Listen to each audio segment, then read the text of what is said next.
My name is Arthur.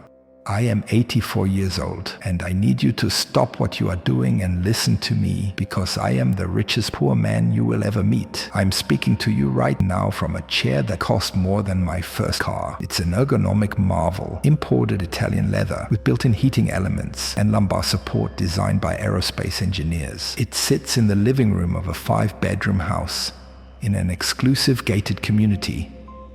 The house is paid off. My investment portfolio is robust, the kind of numbers that would make a younger man saliva with envy. I have won the game by every metric society taught me to value. And yet, if I want to get from this magnificent chair to the bathroom 15 feet away, it is an agonizing, humiliating 15-minute ordeal that requires a walker and a level of willpower that leaves me sweating and trembling. I am dying, slowly, surrounded by piles of money I cannot enjoy. My body is a prison that I built brick by brick, skipped meal by skipped meal, missed vacation by missed vacation. You are watching this because you are responsible. You are hustling. You are making sacrifices today for a better tomorrow. I know you. I was you. And I am here from your future to tell you that you are making a catastrophic mistake. You are trading the only thing that has real value, your present vitality, for a future that is not guaranteed. And even if it arrives, it might arrive when you are too broken to inhabit it. Listen to an old auditor who finally balanced the books and realized he is hopelessly in the red, where it actually counts. Let me take you back. Let's go back to 1973. I was 33 years old, working as a senior auditor for a massive firm in the city.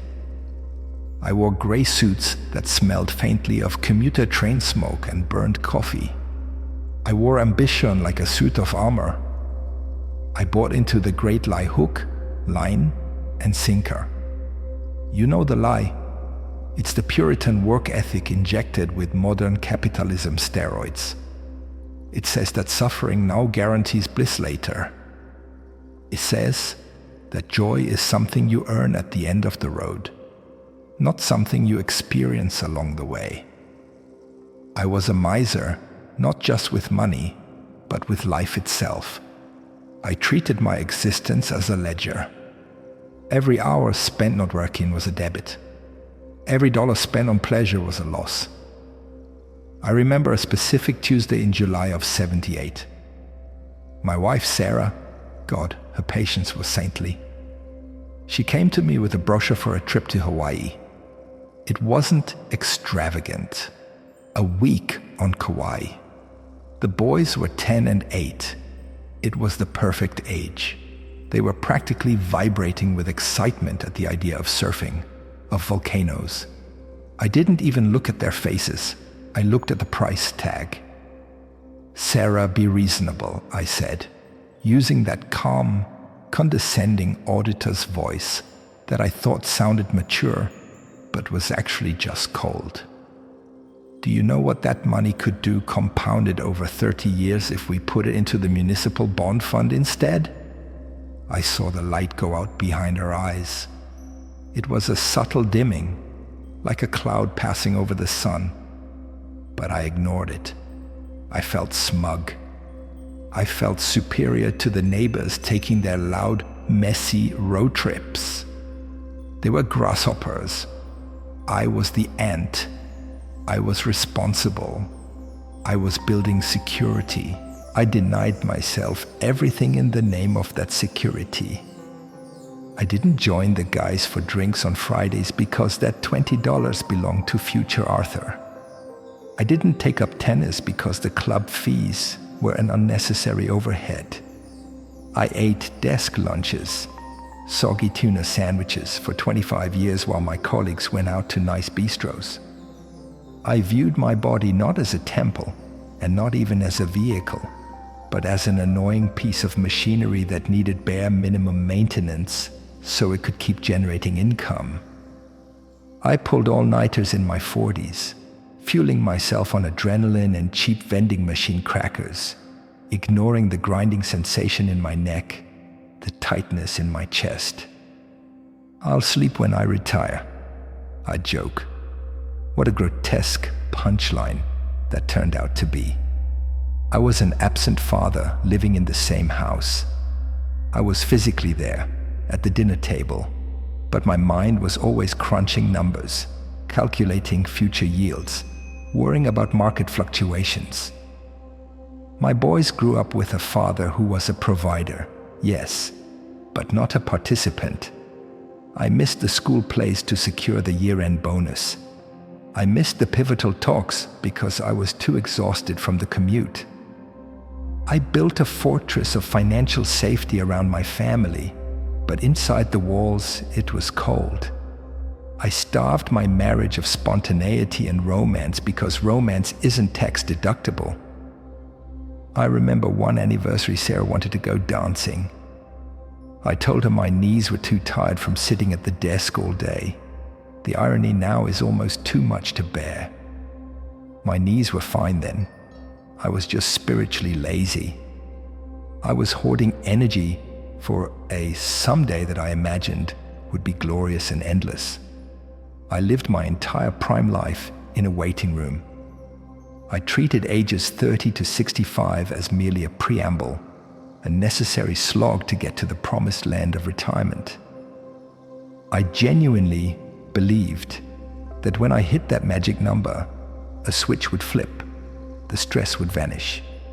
I would suddenly become an adventurous, relaxed, joyous person. I thought I could just pause living for 4 decades and then press play. The turning point was brutal in its timing. It was almost cinematic in its cruelty. It was the autumn of 2007. I had just turned 66. I had finally done it. I had retired with the gold watch, the pension, and a 401k that was bursting at the seams. We had the victory lap planned. Sarah had spent months curating the ultimate European tour. We were going to walk the streets of Rome, hike the trails of the Cinque Terre, climb the steps of the Eiffel Tower. We had the money for first-class tickets, the best hotels. The retirement party was on a Friday. I felt triumphant. I gave a speech about discipline and foresight. On Sunday morning, 2 days later, I bent down to pick up the Sunday newspaper from the driveway. I didn't feel a pop. It wasn't dramatic like that. It was just a sudden, profound absence of strength. My legs just quit. I collapsed onto the asphalt. The pain was unlike anything I'd ever known. A searing white-hot current shooting from my lumbar spine down to my toes. I tried to stand up, and the world tilted into agony. I ended up crawling, literally crawling like an infant, back into the house I had worked 40 years to pay off. The next 6 months were a blur of specialists, MRIs, and grim-faced doctors in expensive suits, much like the ones I used to wear. The verdict was unanimous and devastating. Spinal stenosis. Advanced osteoarthritis in both hips and knees. Decades of sitting in bad chairs, hunched over spreadsheets, ignoring the signals my body was sending me, combined with a poor diet and zero mobility work, had calcified my spine. My joints were bone-on-bone dust. The surgeon, a man 20 years my junior, looked at my scans with a kind of morbid fascination. "Mr. Pendleton," he said, "your spine looks like that of a 90-year-old laborer. You have the financial resources, yes, but surgically, we are talking about salvage operations, not restoration." I sat in that sterile office, and the reality crashed down on me harder than the pavement had. I looked over at Sarah. She was holding her purse in her lap, knuckles white. In her other hand, she was clutching the itinerary for Italy. She wasn't crying. She just looked profoundly, utterly exhausted. That was the moment the great lie dissolved. We had $5 million in liquid assets, and I couldn't walk up a flight of stairs without weeping. I could buy the Vatican, but I couldn't walk through it. We had saved for the trip of a lifetime, but we had neglected the only vehicle capable of taking that trip: my physical body. The bitterness that flooded me was toxic. I had been cheated. But the most painful realization was that I hadn't been cheated by the system or the market or my boss. I had cheated myself. I was the banker of my own misery. Listen to me. You need to understand the economics of life, not just finance. I am here to give you the audit report you don't want to hear, but desperately need. The first lesson is this: health is the only currency that matters, and it is a hyper-depreciating asset. You think money is king? You are wrong. Money is just stored energy. But if your personal energy generator, your body, is broken, that stored energy is useless paper. You are treating your body like a rental car you're about to return, thrashing it, filling it with cheap fuel, ignoring the check engine light because you're busy. I hear you saying, "I'll get in shape when I make partner," or "I'll start eating right after this launch." No, you won't, because by then, the damage is compound interest in reverse. The cartilage you grind away in your 30s doesn't grow back in your 60s just because your bank account is fuller. The arterial plaque you build up with stress and garbage food doesn't magically clear out when you hit retirement age. Use your body now. If you can run, run. If you can hike a mountain, hike it this weekend.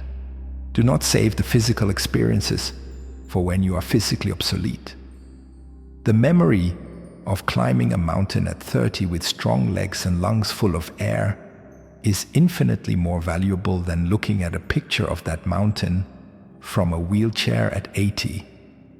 The second lesson: experiences depreciate too.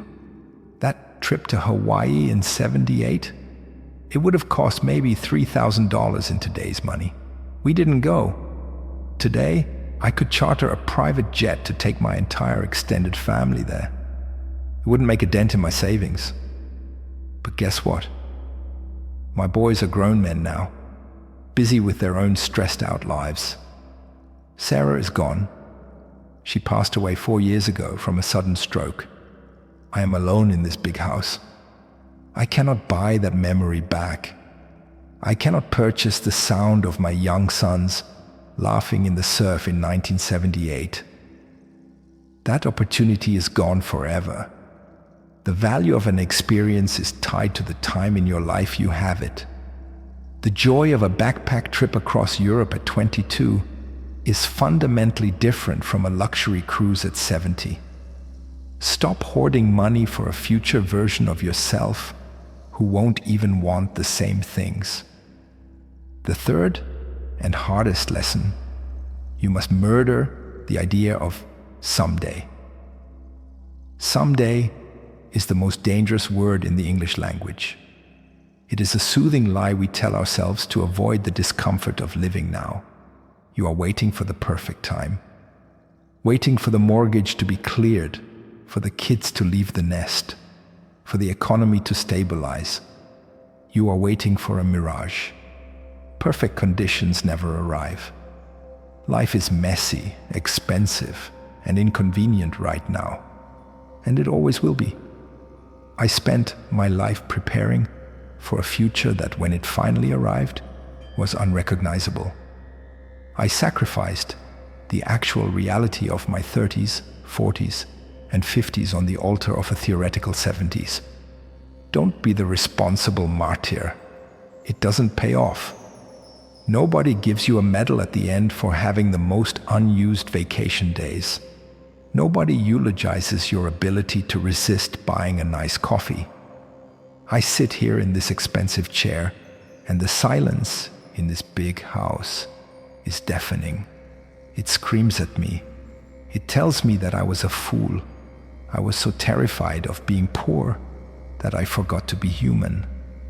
I see you.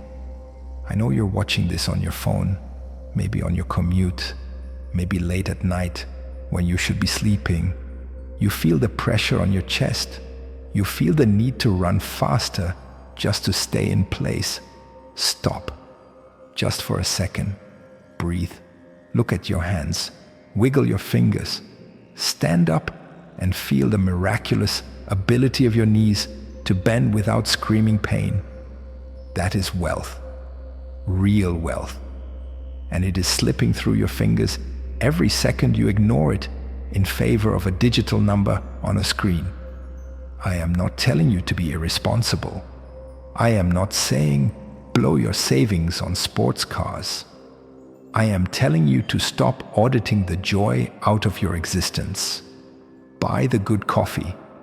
Take the sick day when you aren't sick, just to walk in the park with your dog. Book the trip that feels slightly too expensive. Get down on the floor and wrestle with your kids, even if you're tired, because one day soon you won't be able to get down on the floor, and they won't want to wrestle. Don't let your life story be a balance sheet that looks great on paper, but feels empty in reality. Don't end up like me, the king of an empty castle, rich in dollars and bankrupt in memories, trapped in a body that expired before my bank account did. The clock is ticking, and it's louder than you think. Do something today that your 80-year-old self will thank you for. Not your 80-year-old accountant, your 80-year-old soul. If this hit home for you, don't just close the tab and go back to the grind. I want you to go to the comments section right now. Write down one thing, just one specific thing that you have been putting off for someday. A trip, a conversation, a hobby, a kindness to yourself. Write it down as a promise, and then go do it.